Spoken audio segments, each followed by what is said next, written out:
Hey guys, welcome to the Daily Word Bible Study, a plain and simple book by book, chapter by chapter, and verse by verse study through the entire Bible.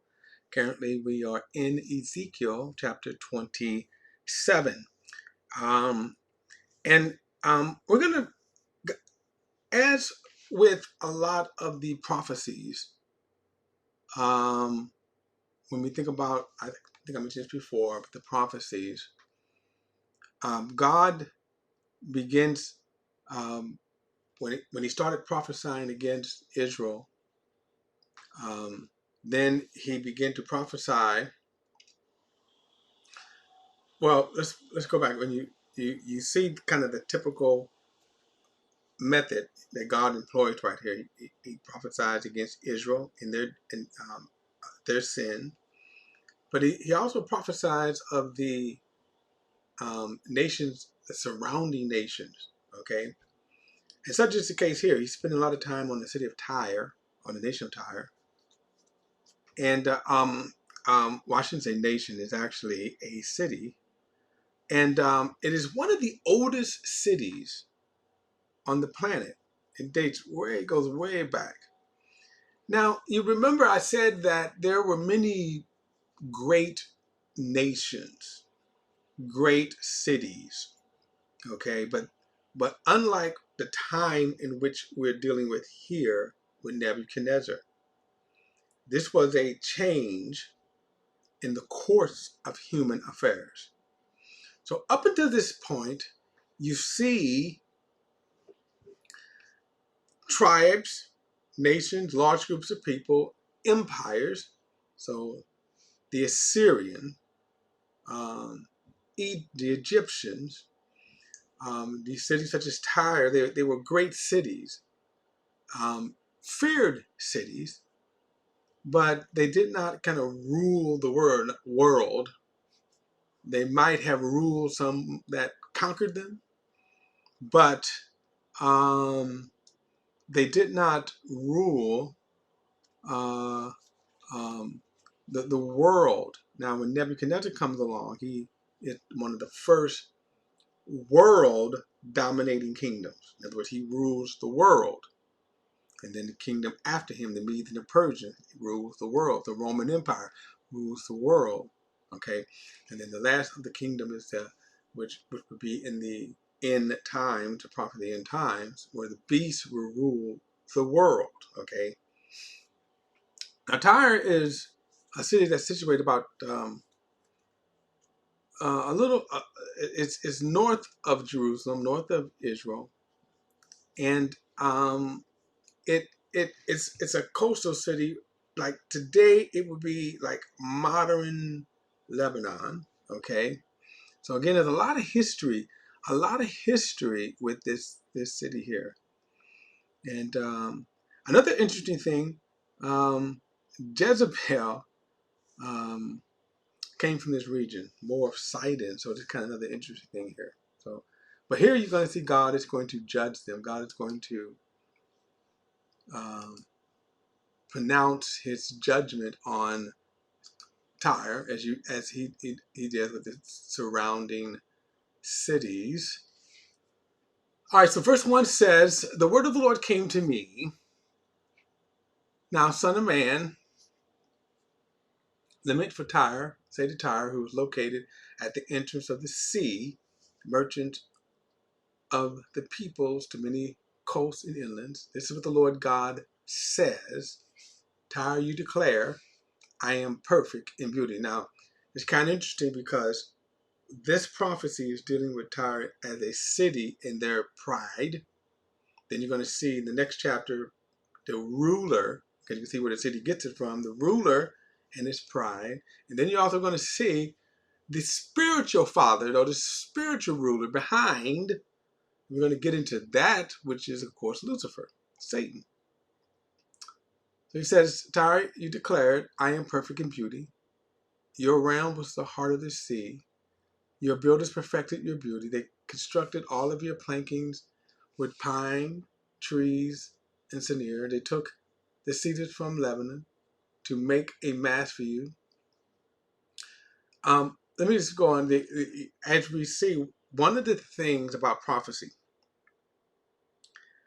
Um, and so this is not always the most glorious part of going through the Bible, right? And the reason why is because the tedious is tedious, right? It when God, his method is that, and this is also probably more reflective of how they spoke and expressed themselves during this time. But so, and it's, as a writer, I am a author, okay? And one of the things we're taught, of course, is to be concise. In other words, if you could say it in 5 words, don't use 25 words, okay? And that's how we think today, though. But that's not how the Bible thinks. So in other words, God does use the 25 words. And as you can see, when to make his point, to express his thought, he then prophesies and then kind of mentions everything, right? So if you was looking at this space right here, and God says, "Thus saith the Lord, I'm going to destroy your office, right? I'm going to tear down the shelves. I'm going to tear down the books, your books of Greek, your books in encyclopedias, your books in authors, and probably even name all of the authors." And he says, "I'm going to tear down this cabinet here. I'm going to remove and have somebody just swipe away all of your phone and your decorations on there." And he goes through. He's quite tedious. So this is why I think that sometimes going through these properties is not the most glamorous. However, it does. We get the picture that God wants. That in terms of what is meant. Okay. So in other words, we just have to bear with the tediousness. Okay. Verse 6 says, they made your oars of oak and Bashan. They made your decks of cypress wood from the coast of Cyprus, inlaid with ivory. Your sails were made of fine embroidered linen from Egypt and served as your banner. Your awnings were blue, of purple fabric, and fine coats of Alicia. Alicia. The inhabitants of Sidon and Albert were your rowers. Your wise men were with you, Tyre. They were your captains. The elders of Gebal and his wise men were within you, repairing your leaks. Kind of interesting that he talks about how wise they could be, their wisdom, which kind of reflects, again, that God is kind of telling them, reflecting on the beauty of their city, their accomplishments. But of course, it's going to be the pride of that's their downfall. All the ships of the sea and their sailors come to you to barter from your goods. Men of Persia, Lud, Put were in your army, serving as your warriors. They hung shields and helmets in you. They gave you splendor. Men of Arvid and Halish were stationed on your walls all around, and the Gemadites were in your towers. They hung their shields all around your walls. They perfected your beauty. So now again, what is the criticism? Your beauty, or the pride in your beauty. So he's not disputing that this was at one point a beautiful coastal city. Tarshish was your trading partner because of your great wealth and of every kind. Now, if you remember, Tarshish was the city that Jonah fled from when God told him to go to the city of Tarshish, which was in Nineveh, the Assyrian group, the Assyrian Empire. He said they exchanged silver, iron, tin, and lead for your merchandise. Java, Tubal, and Mesha were your merchants. They exchanged slaves and bronze utensils for your goods. Those from Beth Togarmah exchanged horses, war horses, and mules for your merchandise. Men of Dedan were also your merchants. Many coasts and islands were your regular market. They brought back ivory tusk and ebony as your payment. Iran was your trading partner because of your numerous products. They exchanged turquoise, purple, embroidered cloth, fine linen, coral, and rubies for the merchants. Judah and the land of Israel were your merchants. They exchanged wheat for minneth, meal, honey, oil, and balm of your goods. Kind of interesting that he's going through each of the trading partners. Now, one of the most interesting things about this, we see in the book of Revelations, chapter 17 and 18, where God delivers a death blow to this commerce system. Now, this commerce system is a part of the worldly system. So when we think about the world and then what God is going to destroy in the world, and one of the last things that he deals a death blow to is the merchandise, the merchant, the commerce, okay? So the way of the world right now, how it works with money, wealth, riches, how greed drives it. This is what you're seeing here. And it's going to drive it until the very end of the age. Like I say, if you want to get a glimpse of how God is going to deal a death blow, Revelation chapter 17 and 19. It says, Damascus also was your trading partners because of your numerous products and your great wealth of every kind, trading in wine from Helbon and white wool. White wool, interesting. I just thought about white wool, how some people think Jesus is black, and they use white wool as a description of that. But anyway, verse 19. Verdan and Juval and Urslan dealt in your merchandise, wrought in cassia, the aromatic, the aromatic, aromatic, aromatic cane were exchanged for your goods. Dedan was your merchant, and saddlecloth were riding. Arabia and all the princes of Kedar were your business partners, trading with you in lamb, rams, and goats. The merchants of Sheba and Ramah traded with you. They exchanged gold, the best of spices, and all kinds of precious stones for your merchandise. Haran, Cana, Eden, and the merchants of Sheba, Asher, and Chimad traded with you. They were your merchants in choice garment and cloak of blue embroidered materials, multicolored carpets, which were bound and secured with cords and marketplace. And he says, ships of Tarshish were the carriers for your goods. Now, very interesting here. He says, so you became full and heavily loaded in your heart of the sea. So you kind of get this picture of this vast merchant commercial center of the world, and how it brought pride, how it brought beauty, wealth, and riches. Okay, so this is in other words, Tyre was the place to buy and sell. Verse 26: Your roars have brought you unto the high seas, but the east wind has shattered you in the heart of the sea. Your wealth, merchandise and goods, your sailors and captains, those who prepared your leaks. In other words, think about the boats were pretty much made of wood. They were not made of iron. We even know now that just because it's made of iron and steel, it can sink. Just think about the Titanic. It says, those who barter for your goods and all your warriors within you, with all the other peoples on board, sink into the heart of the sea on the day of your downfall.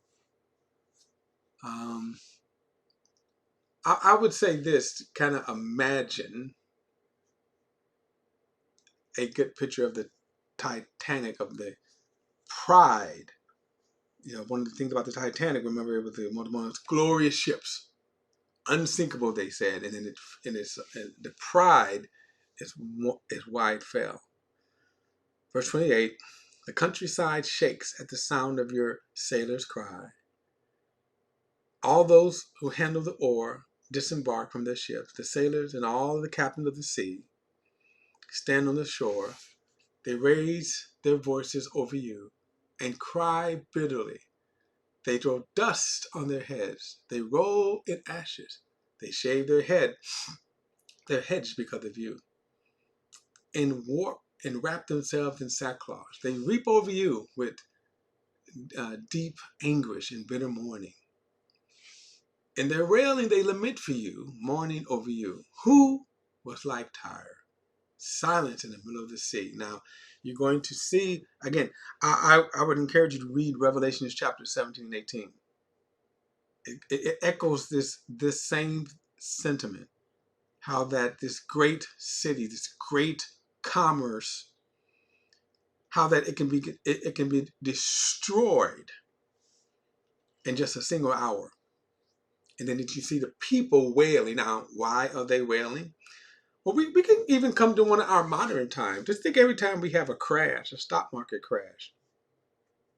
Go back and look at pictures of some of the major stock market crash. And that's what you see in Wall Street, New York, the mercantile march. Almost every major city has a trading post, right? And if you understand the game, how you could go and you can buy and trade, right, on the floor and all that. It's something to behold. I remember going down there as a part of a class, and again, if you just go back and you see that how in one moment people can be wealthy, and then boom, it crashed. We see the same thing with the Bitmark, all this kind of stuff that you see this people who understand the game, and then when it crashes, it's like, oh my God, and people wail. Some people commit suicide. So when it says, who is like Tyre and Sidon, verse 33, when your merchants were unloaded from the seas, you satisfied many peoples. You enriched the kings of the earth with your abundance and wealth. Now you are shattered by the sea, by the depths of the waters. Your goods and the people within you have gone down. All the inhabitants of the coast and islands are appalled at you. Their kings shudder with fear, and their faces are contorted. Those who trade among the peoples mock you. You have become an object of horror and will never exist again. So again, it looks at the city itself that's destroyed, but also what made the city great. What made the city great was its wealth. And because of its pride, they fell into the sin of their pride because of their great city, because of their wealth, their commerce. We see it today, right? We know now that nothing is beyond touch, right? And I think about, as I'm at retirement age. I'm not in any measure a wealthy man, but I got enough retirement that I could live. But I also know this, that it could be wiped out in an instant. In other words, what I put up for, right? Like, for example, some of you all know this with your 401k. Now just think about that on that level.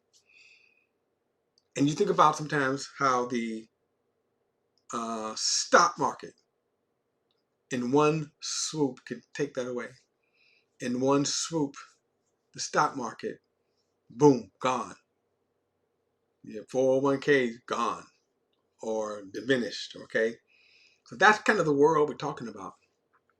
How that can go in just an instant. Well, God's judgment on these great commercial centers. Tyre is one of them. We will see one that's yet to come.